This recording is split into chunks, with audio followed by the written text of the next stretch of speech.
Continuamos, hermanos, con el tema que traemos todos los miércoles, la carta del apóstol San Pablo a los romanos. Carta del apóstol San Pablo a los romanos, estamos en el mensaje número 56 ya, mensaje número 56, y hoy estamos terminando el capítulo 12.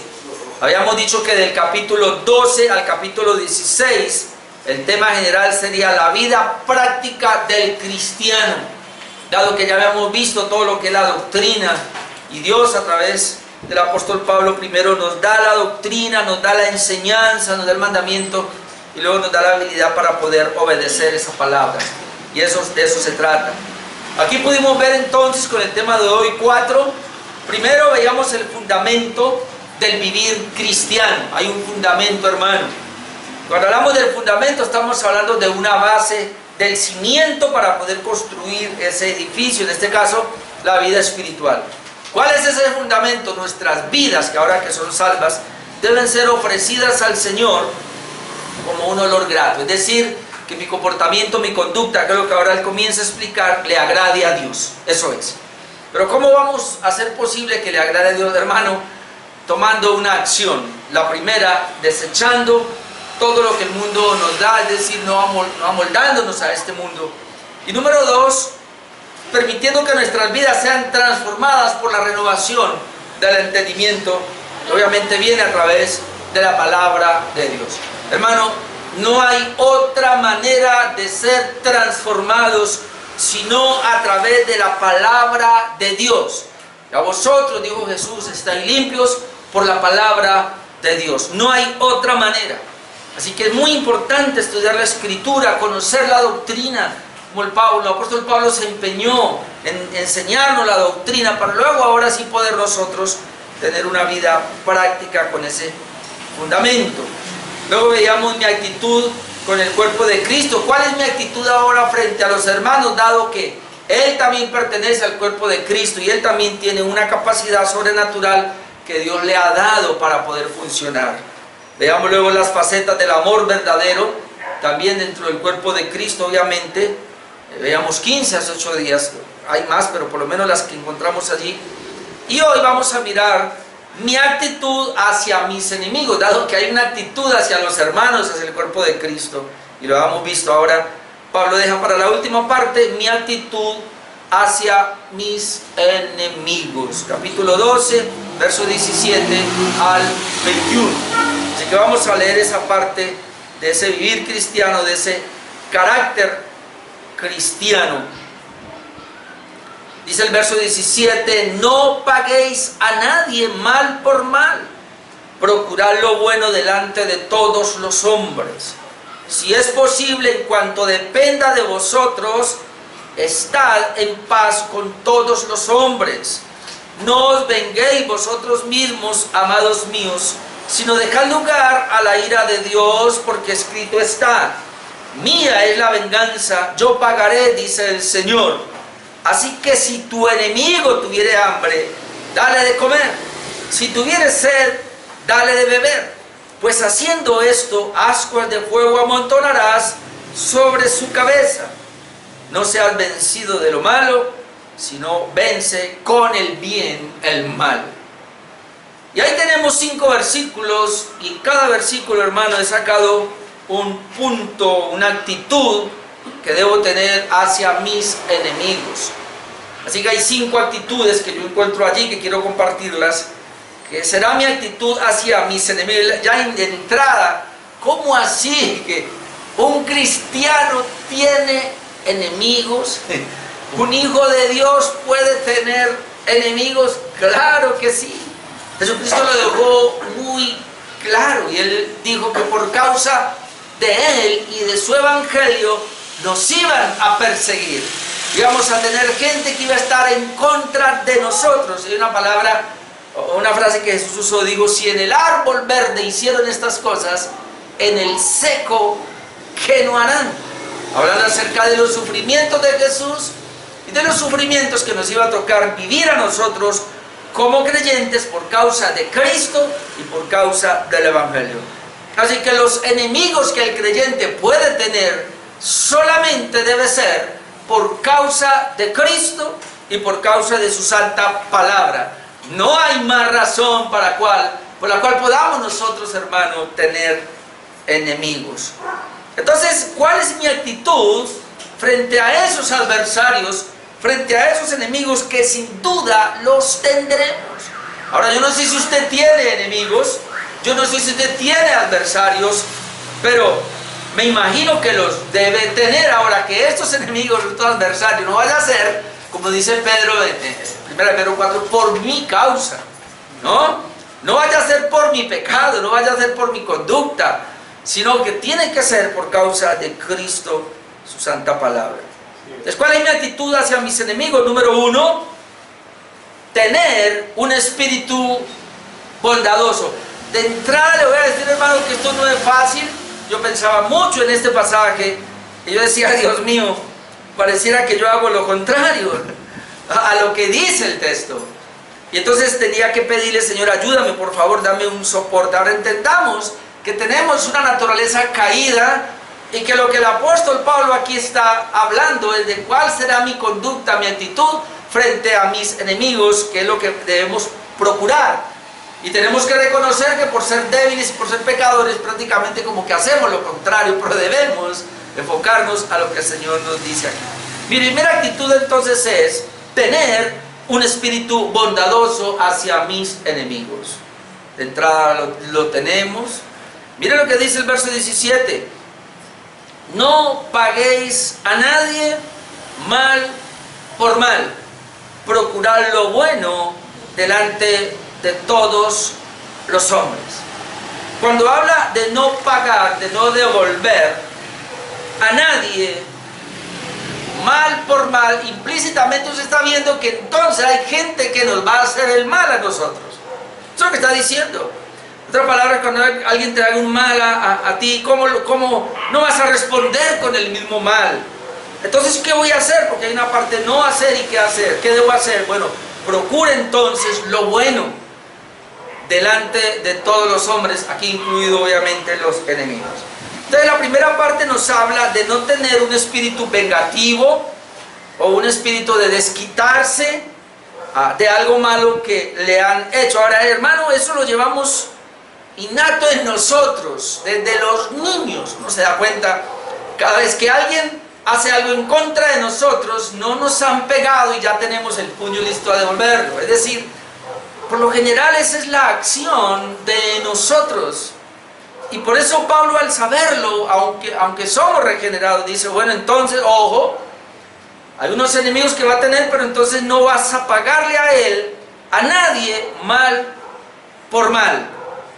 Esa es la parte. La segunda, nos insta a tener un espíritu entonces bondadoso con todos los hombres. Procurar lo bueno. Ahora, ¿cómo usted, hermano? Le van a hacer un mal, están haciendo un mal, y cómo usted inmediatamente va a procurar lo bueno para esa persona que lo que le está haciendo es mal. Aquí necesitamos, hermano, la guía del Espíritu Santo. Aquí necesitamos un carácter transformado realmente por Dios, porque no es fácil. Sé que todos aquí, si nos hacen algo, lo primero que pensamos es, bueno, de alguna manera lo va a pagar o en vengarnos. Ahora, el espíritu que tenemos nosotros es un espíritu tan negativo, creo que ese, ¿cómo llama este personaje de la Biblia? ¿Cainán? No. El que dijo, si Caín fue vengado 7 veces, Amalek no. ¿Cómo? No. Se me olvidó el nombre y lo tenía en mi mente por anotarlo. Bueno, 70 veces 7 será vengado. Si Caín fue vengado 7 veces, él dice 70 veces 7 será vengado. Entonces uno ve, ¿cómo así? O sea, ya uno ve que en Caín por lo menos decía, hay una venganza, y él decía, bueno, algo que le hicieron a Caín, él se va a vengar 7 veces. Pero este otro dice, no, 7 veces no, 70 veces 7. Y eso como que lo lleva a uno, ¿no? Siempre. Ahora, aunque vamos a hablar más adelante de lo que se conoce como la ley del talión, que Dios en la palabra permitió esta ley, ¿sabe cuál es? ojo por ojo, diente por diente, quemadura por quemadura, rotura por rotura. Ahora uno se pregunta por qué Dios permitió y así se estableció la ley del talión. ¿Sabe usted que la ley del talión no era mala? La ley del talión era sencillamente para refrenar, hermano, la venganza, que cuando alguien piensa en vengarse, siempre quiere darle más de lo que hizo. Entonces, la ley del talión era, a ver, ojo por ojo, es decir, si su enemigo vino y le quitó un ojo, usted tiene derecho de quitarle solamente un ojo, no le va a quitar ahora los dos. Porque eso es lo que normalmente hace la gente con la venganza. Usted ha visto, ¿no? Eso solamente en las películas, es una vida real. Alguien mató a un familiar y el otro viene y se arman y vienen y matan 3 o 4. Es decir, siempre la venganza va con la ñapa. Entonces la ley del talión buscaba era eso, como frenar más bien, hermano, que las personas tomaran venganza más allá. Eso lo vamos a leer ahora. Pero vamos a mirar algunos versículos en la Biblia de esa primera parte. Tener un espíritu bondadoso, no pagar a nadie mal por mal, sino procurar lo bueno delante de todos los hombres. Primera de Tesalonicenses 5:15, ya el apóstol Pablo también dijo, mirá, que ninguno pague a otro mal por mal. Ninguno, por favor, pague a otro mal por mal. Antes seguid siempre lo bueno, unos para con otros y para con todos. En Primera de Corintios 6, 5 al 7, hay un problema en Corinto. ¿Sabes que la iglesia en Corinto era una iglesia bastante inmadura y habían pleitos allí? En 1 Corintios 6, 5 leemos, para avergonzaros lo digo, pues que no hay entre vosotros sabio, ni aun uno que pueda juzgar entre sus hermanos. Pablo se pregunta, no hay una persona madura de entre ustedes que pueda juzgar un pleito entre el otro, sino que el hermano con el hermano pleitea en juicio, y esto ante los incrédulos. Es decir, ellos tenían un pleito aquí, y en vez de arreglarlo acá con gente madura, y buscaban las autoridades civiles, y allá hacían el pleito. Dos hermanos en la fe. Pablo por eso lo está recriminando. Y así que, por cierto, es ya una falta en vosotros que tengáis pleito entre vosotros mismos. Ya eso ya es una falta. El solo hecho de que tengan pleito, de que tengan problema entre ustedes, ya eso es una falta. Pero luego dice, ¿por qué no sufrís? Más bien el agravio. ¿Por qué no sufrís más bien el ser defraudados? Nadie quiere sufrir el agravio, nadie quiere ser defraudado. Por lo general, cada vez que usted le están haciendo algo malo, inmediatamente pensamos, por lo menos vamos a demandarlo, hermanos.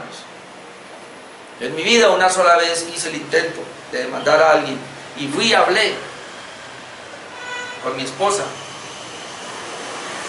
Ella no quería, pero yo dije, camínete, voy a demandar ese abuso de confianza. Y cuando llegué ahí, yo no sé quién es el que estaba atendiendo ahí, una policía, me dice, bueno, usted sabe lo que implica esto, ¿no? ¿Qué? Va una nota para el fulano, va a venir acá, usted va a tener que venir, vamos a ¿cómo se llama? ¿Encararlos? Eso. Luego va y viene y eso va a haber pleito y eso se va a llevar un tiempo. A ver al final quién tiene la razón. Y ¿sabe qué? Déjelo ahí. No quiero estar volteando. Mejor deje que yo pierda más bien y preferí perder. Pero bueno. Pero hermano, es la única vez que me acuerdo que por acá. Pero casi siempre a ustedes han abusado de ustedes, de su confianza, qué sé yo, algo. Y usted inmediatamente hay que ir a las autoridades. Yo no estoy diciendo que eso sea malo. Pero es que aún eso dentro de nosotros nos dice que hay un espíritu vengativo. Y Pablo dice aquí, bueno, y entre los hermanos acá, y bueno, ¿y por qué no estamos dispuestos a sufrir el agravio? ¿Por qué no estamos dispuestos a perder, a ser defraudados? Pero pareciera que no, por eso Pablo está hablando, ojo con eso. En primera de Pedro 3, 8 y 9, también leemos algo similar de lo que está diciendo el apóstol Pablo. Primera de Pedro 3, 8 y 9 dice, finalmente sed todos de un mismo sentir, compasivos, amando fraternalmente, misericordiosos, amigables, no devolviendo mal por mal. Parece que esta era la norma, ¿no? Porque tantas veces en la Biblia encontramos lo mismo, no devolviendo mal por mal, ni maldición por maldición, sino por el contrario, bendiciendo. ¿Será que hacemos eso bendiciendo? A veces yo le pregunto a aquellos que manejan vehículos, que manejan una moto, cualquier vehículo, hermano, si nos hacen una, se le atraviesa alguien por acá. Yo soy muy, con los semáforos en rojo y yo espero y yo veo cómo se cruzan y yo digo, Dios mío, me agarró la cabeza, y luego cuando voy a cruzar se me meten y digo, pero si está en rojo, yo tengo la vía. Y eso como que se me va levantando y yo no puedo no decir algo, por lo menos digo respetar la vía. Mire que está en rojo. Muchas veces le he dicho así a las personas, taxistas, particulares, como sea, los he visto. O sea, yo le decía a mi hijo estos días, parece que como que no nos respetan a nosotros los ciclistas. Tenemos el semáforo en verde y es la vía de nosotros y vamos a pasar y se nos van metiendo de una vez, como quien dice. Y entonces yo me paro y les digo, ¿qué pasa? O sea, siempre es defendiendo uno sus derechos, ¿no? Y al punto de que obviamente a mí me han echado hasta la madre, yo me coge de hombre. Eso uno busca, ¿no? Que le digan a uno cosas feas y todo. Ahora, ¿cuál es la actitud de nosotros? Dice, no devolviendo mal por mal, ni maldición por maldición. ¿Qué hace cuando a ti te maldicen? Sino por el contrario, bendiciendo. Ahora, esto es duro porque usted puede bendecir a alguien que te acaba de maldecir, ¿ah? Sabiendo que fuiste llamados para que heredaseis bendición. Hermano, aquí Pablo nos está metiendo en lo que debe ser en la conducta del cristiano. Debe ser el andar cristiano. Y otra vez tenemos que luchar mucho con eso. Pero yo al comienzo oraba y les decía, hermano, este es un tema difícil. Es difícil porque nuestra carne no lo permite. Ahora, mire lo que Jesús dijo tocando a esta parte que era la venganza, que era permitida en el Antiguo Testamento, obviamente, llamada la ley del talión. En Mateo 5, 38 al 42, Jesús dijo, oísteis que fue dicho, ojo por ojo y diente por diente. Pero yo os digo, no resistáis al que es malo. No lo resiste, es decir, no se enfrente a él. Antes, a cualquiera que te hiere la mejilla derecha, vuélvele también la otra. Y al que quiera ponerte a pleito y quitarte la túnica, déjale también la capa, es decir, pierde el pleito con él. Y a cualquiera que te obliga a llevar una carga por una milla, ve con el 2. Al que te pide, dale. Al que quiera tomar de ti prestado, no se lo rehuses. Ahora, ¿cómo ve a Jesús aquí, mi amado hermano? Ahora, obviamente son ilustraciones que le está poniendo, alguna metáfora que le está poniendo, para que comprendamos nosotros que nuestro espíritu debe ser apacible, debe ser dócil y no estar buscando el pleito. Es decir, como más bien, bueno, como Pablo está diciendo, ¿y por qué más bien no recibe el agravio? ¿Y por qué más bien no está dispuesto a perder? Con el propósito de que no se vaya a encender aquella ira que de pronto nos pueda llevar a problemas. Porque los problemas, hermano, como alguien dijo, el fuego con el fuego se enciende, pero si nosotros hay un fuego que está empezando y procuramos apagarlo, pues entonces ya cesa la contienda. Y eso es lo que el Señor está diciendo. Ahora, no es que a usted le pegaron aquí, usted ahora pégueme. Él no está diciendo así. Lo que Él está diciendo más bien, hasta dónde estamos dispuestos nosotros a aguantar, a soportar, a tener paciencia y a decir que pase el agravio. ¿Hasta dónde estamos dispuestos a que si alguien nos hace un mal, nosotros más bien, por lo menos, guardar silencio y no hacer nada? Obviamente en el contexto vamos a ver a dónde nos va a llevar el Señor. Y esto fue tomado obviamente del Levítico 19, 18. Levítico 19, 18, donde dice, no te vengarás ni guardarás rencor a los hijos de tu pueblo, sino amarás a tu prójimo como a ti mismo, yo Jehová. De hecho, como lo habíamos dicho hace 8 días, hermano, los 10 mandamientos, las tablas de los 10 mandamientos, son en ese orden. Si nosotros amamos a Dios por sobre todas las cosas, vamos a poder amar a nuestro prójimo y vamos a poder amar a nuestros enemigos. Pero el asunto creo que está allí, el que la venganza, el querer vengarnos, el querer defendernos radica en que no estamos amando a Dios como es debido. Y creo que ese es el punto. Entonces, ¿cuál es mi actitud hacia mis enemigos? Número 1, tener un espíritu bondadoso. Número 2, que mi objetivo sea siempre la paz con todos. Esa es mi segunda actitud. que mi objetivo sea siempre la paz con todos. Ahora, yo no sé si eso es lo que debemos llevar y pidámosle a Dios que nos ayude. Pero qué bueno salir nosotros siempre, Señor, hoy quiero ser portador de paz. Y no importa si se me vienen encima, Señor, por favor, apacíguame para que yo hoy lleve la tranquilidad y la paz. Por eso el versículo 18 dice, si es posible, en cuanto dependa de vosotros, estad en paz con todos los hombres. Ahora quiero devolverme. Dice Pablo aquí, esté en paz con todos los hombres, pero luego dice, en cuanto dependa de ustedes, es decir, usted es el que va a procurar la paz. Pero luego dice, si es posible, porque puede que no sea posible. Tú no puedes pensar aquí, cuando él dice si es posible, pudiera ser que no es posible. En cuanto dependa de ustedes, claro, porque estar en paz con todos los hombres va a depender inicialmente de nosotros, pero también va a depender del otro. Esa es la razón, o sea, hay una salvedad ahí. Entonces, la palabra si es posible es porque no siempre es posible, porque hermanos, para que haya paz, depende de los demás, o en este caso depende del otro. Es decir, yo debo procurar la paz, como dice, en cuanto dependa de mí. Yo voy a hacer todo lo posible por estar en paz, pero es que yo convivo con más gente. Ahora, los que están allá al otro lado quieren estar en paz conmigo, por eso dice si es posible. Es decir, yo voy a hacer lo posible de estar en paz con todos los hombres, yo pongo todo mi empeño, pero puede ser que no sea posible porque ya no depende de mí, sino que va a depender del otro. Es lo mismo en un problema matrimonial. Puede ser que una persona quiera algo, pero si la otra no quiere, ahí no se puede nada. Entonces, si los dos quieren, van a funcionar, pero si uno quiere y el otro no, ahí va a estar el roce. Entonces, es lo mismo para cualquier situación. Pero el punto acá es que de nuestra parte debemos poner todo nuestro empeño, hermanos, buscar que sea posible, en cuanto dependa de mí, estar en paz con todos los hombres. Proverbios 3 y 4 nos da una enseñanza acá, y él dice, nunca se aparten de ti la misericordia y la verdad. Creo que hay que tenerlo claro acá. Proverbios 3, nunca se aparten de ti la misericordia y la verdad. Es decir, si yo llevo esa misericordia y esa verdad, pero algo más, átalas a tu cuello, escríbelas en las tablas de tu corazón, esa misericordia y esa verdad. ¿Y qué va a pasar? Y hallarás gracia y buena opinión. Si tengo esa misericordia y esa verdad en mi corazón, voy a hallar gracia y buena opinión ante los ojos de Dios y ante los ojos de los hombres. Esa es la idea.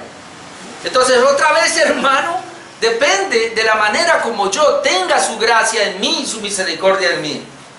Si Él está en mí, hermano, su gracia está en mí, dice entonces que puedo hallar buena opinión, no solo ante los ojos de Dios, sino ante los ojos de los hombres. Ahora, y Hebreos 12:14 dice, seguid la paz con todos y la santidad, sin la cual nadie verá al Señor. Un escritor decía que interesante cómo estas dos cosas van de la mano, ¿no? Seguid la paz con todos y la santidad, sin la cual nadie verá al Señor. Entonces, más o menos la idea es esta: yo voy a procurar la paz con todos, pero también la santidad.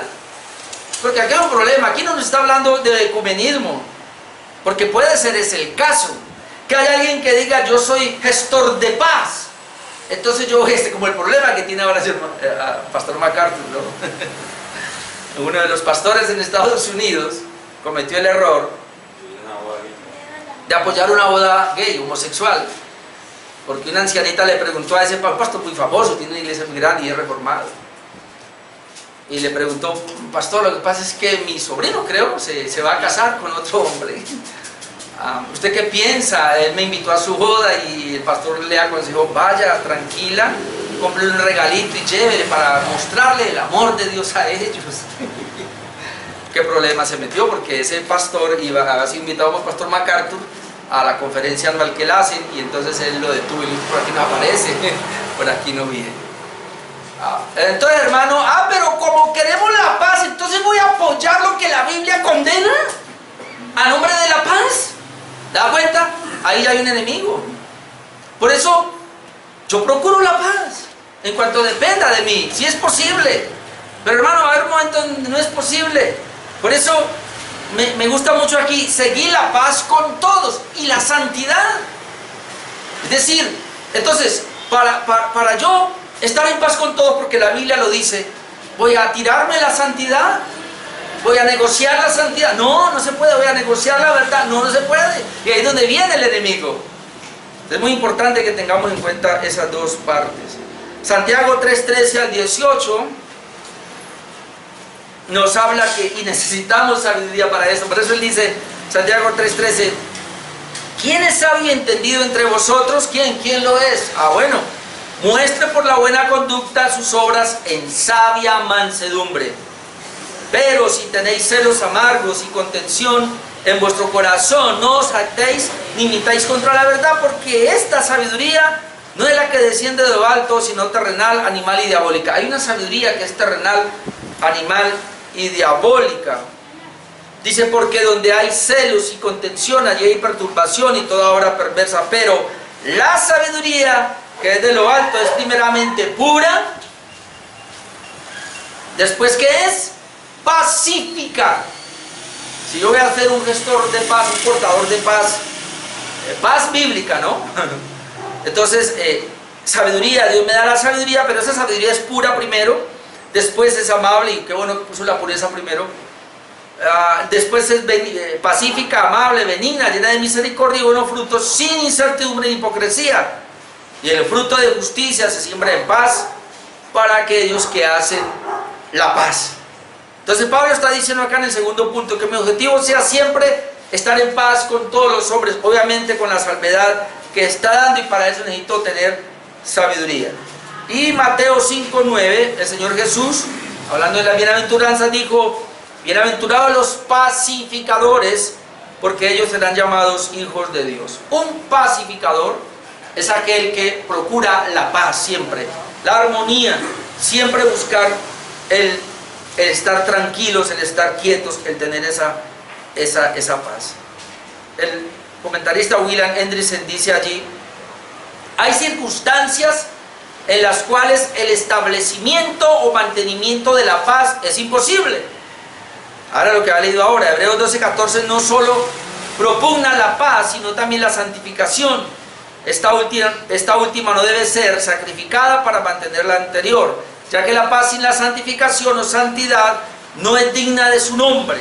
Si el mantenimiento de la paz implica el sacrificio de la verdad o del honor, entonces la paz debe ser abandonada.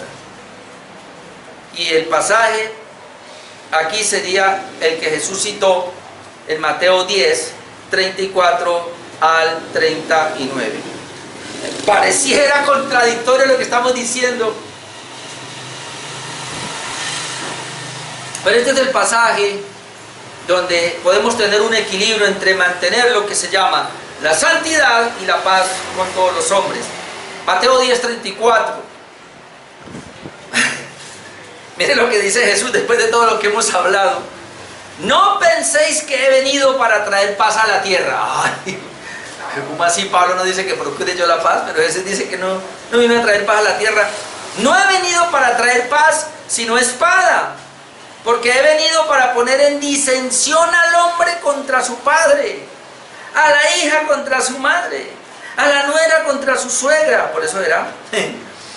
Y los enemigos del hombre serán los de su casa. Los enemigos del hombre serán los de su casa. El que ama a padre o madre más que a mí, y este es el punto, no es digno de mí. El que ama a hijo o a hija más que a mí, no es digno de mí. El que no toma su cruz y sigue en pos de mí, no es digno de mí. El que haya su vida la perderá, y el que pierde su vida por causa de mí la hallará. ¿Cómo así que Jesús no vino a traer paz cuando Pablo está diciendo que debemos procurar la paz? Y este es el punto, si es posible. Por eso me gusta esa parte. Si es posible, porque no siempre va a ser posible. En cuanto dependa de vosotros, sí, porque depende no siempre depende de nosotros, sino de los demás. Ahí sí estar en paz con todos los hombres. Ahora, Jesús está poniendo aquí un argumento. Cuando Él dice que Él no vino a traer la paz, es muy sencillo. El solo evangelio, hermanos, que es portador de la paz, que es portador de la luz, ese evangelio, cuando entra en un mundo de guerra, de conflicto, de pecado, va a haber problema. Cuando entra ese evangelio de luz en un mundo de oscuridad, va a haber problemas. Porque ¿qué pasa cuando viene la luz? La oscuridad, las tinieblas tienen que salir, pero las tinieblas no van a querer salir y va a haber guerra. ¿Qué pasa cuando viene entonces la paz? Recordemos que Satanás siempre ha estado gobernando a estas personas y él es el amo de ellas. Entonces, si el Señor va a venir, él va a decir, ¿cómo así que se me va a ir? No lo voy a dejar ir tan fácil. Y va a poner pelea, va a poner guerra contra aquellos que ahora somos hijos de Dios. ¿Dónde lo va a hacer? En la casa. Porque en la casa hay 5 personas. De repente, una recibió el evangelio. Se le viene todo el mundo encima. O 2 o 3 recibieron el evangelio y los otros están. Y ahí viene la disensión. En esas situaciones, imagínense 2 cónyuges. No me va a dormir a esa iglesia. Y entonces la esposa llama, pastor, no pude ir porque es que mi esposo amaneció y como no sé qué, no me dejó ir. Entonces el pastor llama, un momentico, usted tiene que obedecer a Dios primero, a él no lo puedo, ahí sí no, y el pastor le da sus consejos. Entonces a los 8 días, no me va a la iglesia. ¿Cómo que no? Yo obedezco primero y se para, hay problema cuando venga. Y empieza la guerra, y empieza el problema, y empieza el conflicto. ¿Por qué? Porque la mujer quiere obedecer a Dios, lo que está conociendo ahora, y el esposo no la quiere dejar. Y ahí sí le va a sacar todos los textos bíblicos, se tiene que someter a mí, ahí sí sabe Biblia el impío, ¿no? Para aplicársela al esposo. Entonces ahí está el problema, mis amados hermanos. Entonces lo que el Señor está diciendo aquí es, eso es, Él va a traer guerra precisamente cuando hay un conflicto de que uno sí y el otro no, o acaso no ha pasado así. Si muchas veces, hermano, y solamente es por entender una partecita de una verdad, hay conflictos entre nosotros. ¿Y usted sabía que por eso se han dividido iglesias? Solamente por un concepto teológico. Y entonces las iglesias existimos precisamente por conceptos teológicos. Es decir, nosotros no nos aborrecemos, no nos odiamos, pero dado el punto donde no congeniamos muy bien los bautistas con los presbiterianos y son de la misma reforma, por 1 o 2 puntos en la teología. Entonces no va a ser fácil, hermano, por eso Pablo arranca en cuanto dependa de vosotros. Aquí dice el comentarista Hendrickson en esta parte, supongamos que hemos hecho todo lo que estaba en nuestro poder para establecer y mantener la paz. La otra persona o las otras personas no estaban dispuestas a aceptar la paz a menos que fuera en condiciones que nosotros como cristianos no podíamos aceptar. En tales casos, Dios no nos considera responsables de la falta de paz. Por eso, qué bueno, y la Biblia tiene una sabiduría, hermano, Dios le dio una sabiduría en la Biblia. Procuremos la paz delante de todos en cuanto dependa de nosotros, es decir, nosotros vamos a poner todo el empeño, pero si es posible. ¿Y quién va a dictaminar aquí si es posible o no estar en paz con esa persona? Pues, amado hermano, la palabra de Dios. Amén. Amén. Y número 3, son 5. Aprender a esperar en Dios. Versículo 19. No os venguéis vosotros mismos, amados míos, sino dejad lugar a la ira de Dios, porque escrito está, mía la venganza, yo pagaré, dice el Señor. Aquí está la razón. No os venguéis vosotros mismos, es decir, no tomemos la justicia por nuestra propia mano, sino deje lugar a la ira de Dios. Y da la razón, porque escrito está, mía la venganza, yo pagaré, dice el Señor. La idea entonces es que no haga nada, que deje todo en las manos de Dios. Esto no es fácil. Si te están haciendo algo malo, si me están haciendo algo malo por causa de la palabra, por causa del evangelio, dejar todo en las manos de Dios no es fácil, hermanos. Pero eso es lo que está diciendo el apóstol Pablo. Hendrickson dice aquí, cuando Pablo dice que aquellos a quienes se dirige, y últimamente a todos nosotros, deben dar lugar a la ira de Dios, él enfatiza una vez más, en armonía con todo el contexto, que nosotros no debemos jugar a ser Dios, que debemos abstenernos de de intentar usurpar la prerrogativa divina, de derramar su ira, de ejecutar venganza. Cada vez que pensemos nosotros en ejecutar una venganza, en airarnos contra nuestros adversarios, estamos tomando el lugar de Dios, y ese lugar le corresponde a Dios. Cuando dice aquí, no os venguéis vosotros mismos, es un mandamiento, hermanos. No debo hacerlo. Y el otro, deje lugar a la ira de Dios, es decir, deje que Dios actúe, Dios en su ira. Obviamente acá hay muchas personas que lo han malinterpretado. Algunos dicen, bueno, yo no me voy a vengar de lo que fulano me está haciendo, pero yo dejo lugar a la ira de Dios. ¡Oh, espérese! La ira de Dios mantiene sobre todo. ¿Y qué tal que esa ira de Dios llegue a ser misericordia para ese? Y les tienda su misericordia. Cuando tenemos aquí lugar para la ira de Dios, hermanos, ya sabemos que nos referimos al día de condenación, donde todos van a estar allá, pero pasa mucho tiempo y Dios puede tener misericordia de esa persona. De que el lugar a la ira de Dios, es decir, Dios en su ira, Él tiene todo bajo control y Él sabe cuándo aplicar la ira. Le decía a mi esposa esta semana, y yo lo entiendo así por su palabra, Dios puede permitir el mal en muchas personas que sean malas y no hace nada, porque los tiene preparados para el día del juicio de la ira de Dios. Ahora, puede ser que Dios a esas personas malas les retribuya con algo aquí en la tierra, ¿verdad? Tal vez buscando que se arrepientan, tal vez para traerlos al arrepentimiento, y si no, aquí les va a dar y hará peor.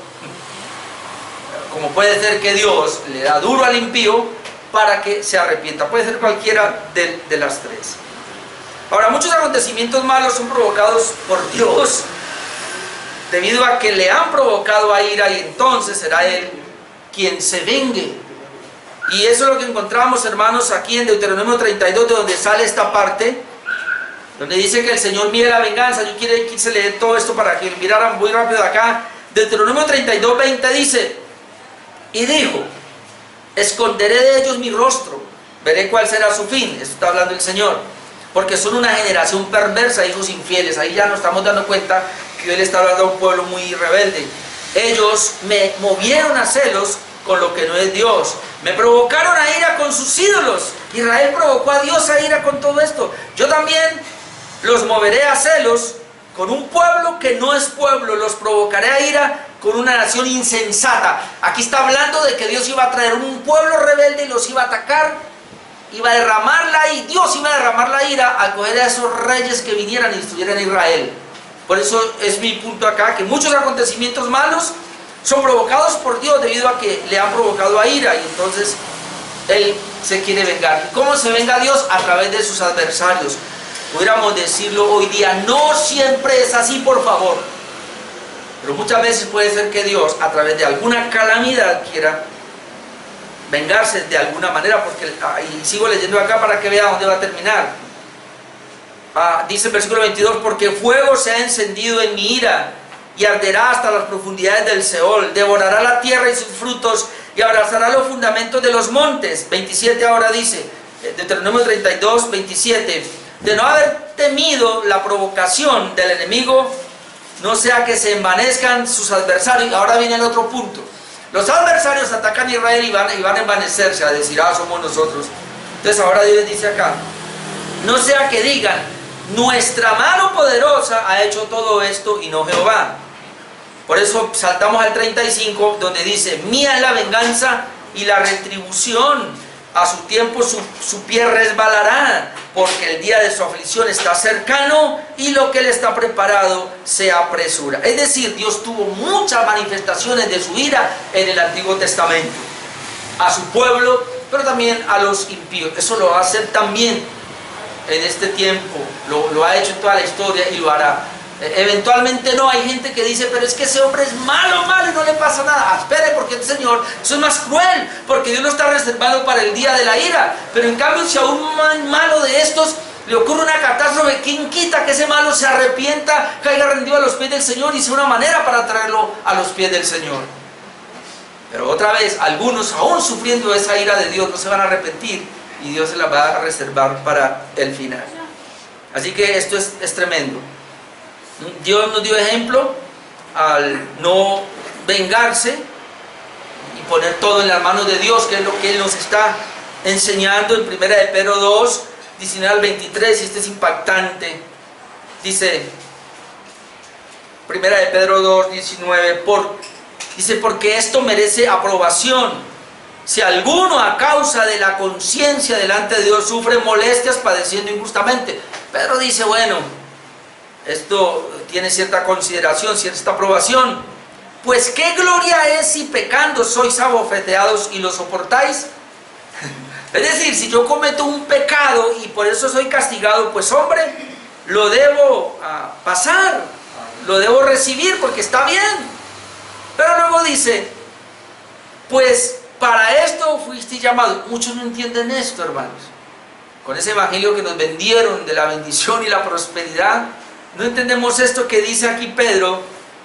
Pues para esto fuisteis llamados, porque también Cristo padeció por nosotros, dejándonos ejemplo para que sigáis sus pisadas. Si le decimos a esta en la prosperidad, el ejemplo que debemos tomar de Jesús no es de tomarlo todo, como dice, como posesión o por herencia, sino que el ejemplo de seguir las pisadas de Jesús es seguir el mismo sufrimiento de Él. ¿Qué le parece? Ese es el evangelio.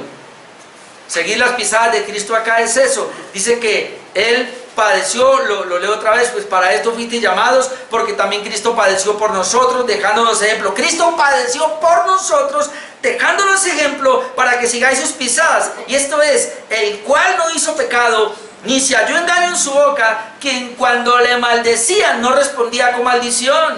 Cuando padecía no amenazaba, sino encomendaba la causa al que juzga justamente. Ese es el ejemplo. Aguantar el sufrimiento y encomendar la causa a Dios, que es lo que está diciendo. No os venguéis vosotros mismos. Ese es el punto. Sino también dejar lugar a la ira de Dios. Ahora, en Apocalipsis va a encontrar, creo que es el capítulo 7, a un grupo de personas allá que fueron muertos por causa del evangelio, y ellos claman y dicen: Señor, ¿cuándo vengará nuestra sangre? Y uno se queda aterrado, porque allá en Apocalipsis uno ve que aún ellos mismos están diciendo al Señor: tiene que llegar el día de la venganza. Obviamente hay que entender esto, hermano, el sufrimiento que vamos a tener por causa del evangelio, y Dios nos pide tener paciencia a ver si se arrepienten, pero obviamente hemos sido o seremos tan afectados que de alguna manera, y no sé cómo será ahí, de alguna manera como que uno alberga así esa venganza, que Dios un día, porque Dios la va a dar, deje lugar a la ira de Dios. El Dios de venganza está ahí. Estos días había una publicación de Facebook y me metí a veces cuando veo ahí publicando que una de las razones, decía una señora, que una de las razones por las cuales el infierno es tan cruel es que Dios no estará allí. Y ella comienza a describir todos los atributos o todas las señas más bien de que Dios no está. Entonces, como Dios no está, Él es luz, entonces habrá oscuridad. Como Dios no está, Él es paz, entonces habrá guerra. Como Dios no está, y yo tuve que entrar a corregir, le dije al contrario. El sufrimiento y la crueldad del infierno es precisamente que Dios está ahí, solo que no está como misericordioso y amoroso, sino que está como juez, como ira y como venganza, y estará derramando la ira sobre ellos. A ese es que deben de temerle, a la presencia de Dios. Claro, porque a la gente le parece tan romántico decir que en el infierno no va a estar Dios, y que más bien, les decimos esta mañana, que más bien para ellos más fácil decir que quien va a gobernar aquí es el diablo con su tridente y sus demonios, porque así nos vendieron la película, ¿no? Y entonces la gente cree, en el cielo gobierna Dios, en el infierno gobierna el diablo. No, hermano, Dios gobierna en todo lugar, y Él está en todo lugar. No hay un lugar donde Dios no esté. Y Él está en el infierno, obviamente de manera diferente, pero está ahí. Así que la ira de Dios y la venganza serán para ese día. No alcanzo, pero el Salmo 37, usted lo puede leer, que habla de cómo nosotros deberíamos de confiar en Dios cuando estamos con todas las adversidades encima, con todos los enemigos encima. Aprender a depositar nuestra confianza en Dios. Número 4, porque son 5.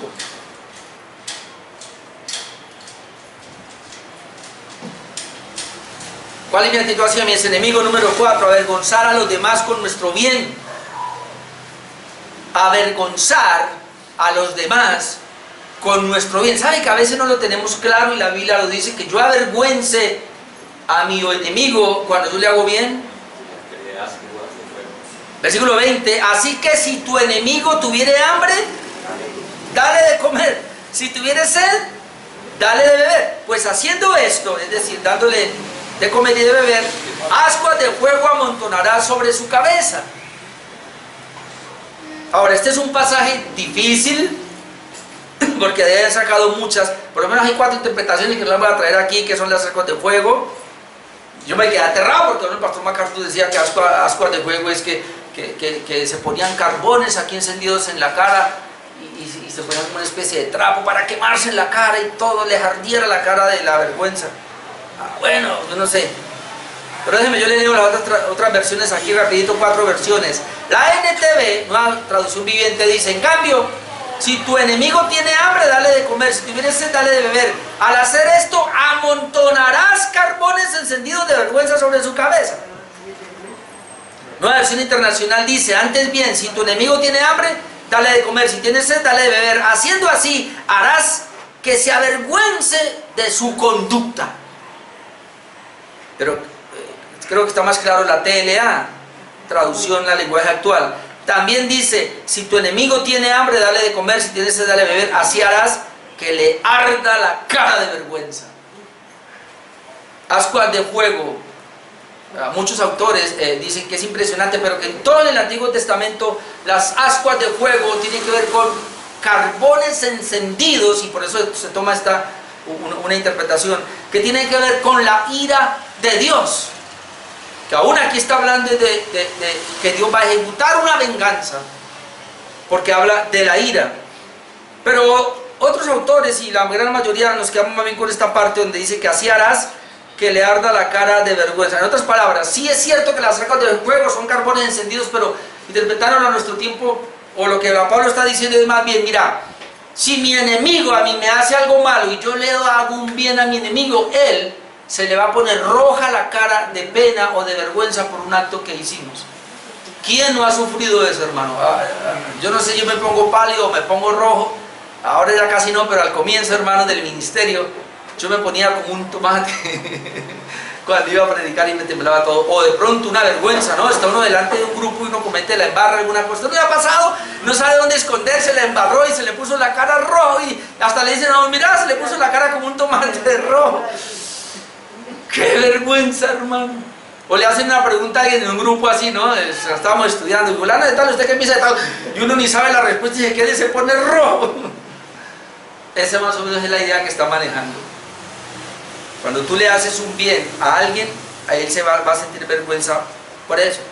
Ahora, el punto es que en vez de tomar venganza por nuestra propia mano, esperar más bien la venganza de Dios y más bien nosotros prestarle un bien. ¿Qué tal así?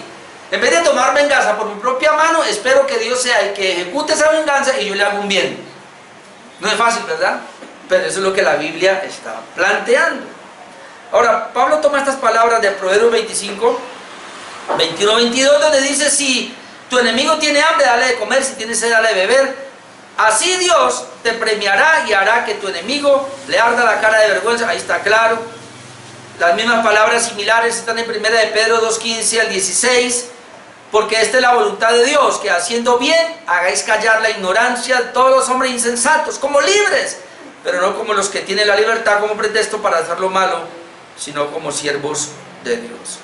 Y punto número 5 para ir terminando: vencer con el bien el mal. ¿Cuál es mi actitud hacia mis enemigos? Número 5, vencer con el bien el mal. Es como una especie de resumen, pero es lo interesante acá. No seas vencido de lo malo, sino vence con el bien y el mal. Note las dos palabras: no se deje vencer, pero venza. Ahí está el contraste. No se deje vencer de qué y cómo, pero venza. La nueva traducción viviente dice: no dejen que el mal los venza, más bien venzan el mal haciendo el bien. Y la nueva versión internacional dice: no te dejes vencer por el mal, al contrario, vence el mal con el bien. Entonces hay una amonestación a no ser vencido de lo malo. ¿Cómo? De dos maneras. No ser vencido de lo malo. ¿Cómo? Ser vencido por el mal significa, primero, permitir que el enemigo te hunda. 2, planificar y devolver mal por mal. Como la Escritura dice: no seas vencido de lo malo, ¿cómo yo puedo ser entonces vencido por lo malo o por el mal de mi enemigo? Primero, permitir que el enemigo me hunda. ¿Cómo yo no soy vencido por el mal? Cuando el mal que ha venido contra mí no me hunde, no dejo hundirme. O sea, en otras palabras, me importa 5 lo que diga la gente, lo que estén haciendo allá, yo confío en Dios, voy para adelante. Pero si la gente es afectada por lo que el enemigo dice y entonces lo hunde, ya entonces usted no venció. Venza el mal cuando a pesar de lo que venga, usted mantiene firme. Lo segundo, ¿cómo puedo yo vencer el mal o no vencerlo? No lo venzo cuando planifico y devuelvo mal por mal. Mi enemigo me hizo algo, inmediatamente yo planeo cómo devolverle. Ahí no vencí. ¿Cuándo venzo? Cuando no planifico y más bien dejo todo en las manos de Dios. Cuando muere. Morir al pecado. Y hay una amonestación entonces de vencer el mal con el bien. ¿Cómo yo puedo vencer? Ahora es vencer el mal con el bien. 2 cosas también. Seguir viviendo una vida de fe en Dios y de amor por Él y por todos, sin excluir a la persona que me hirió. ¿Cómo venzo el mal o lo que me han hecho a mí de mal con mi bien? Cuando mi fe y mi confianza en Dios no va a cambiar y mi amor por el hermano o aún por el enemigo no va a cambiar. No importa lo que me hagan, ¿voy a cambiar por eso? Sí, tengo que pedir mucho a Dios allí porque uno trata de cambiar. Me hacen algo malo y ya como que uno trata de cambiar. No importa, no vamos a cambiar. Y número 2, hacer un esfuerzo por palabra y obra para demostrar bondad al que te ha dañado. Esto es duro. Por eso dice, hacer un esfuerzo por palabra y obra para demostrar bondad al que te ha dañado. ¿Cómo venzo el mal? No dejando afectarme, pero también procurar hacer todo lo contrario de lo que Él me está haciendo. Y esto es la vida práctica, hermano. Esta es la vida práctica y en este caso hacia mis enemigos. No es fácil, pero sí es posible cuando nuestro yo va menguando y el carácter de Cristo en mí va creciendo. Amén. Oremos. Y,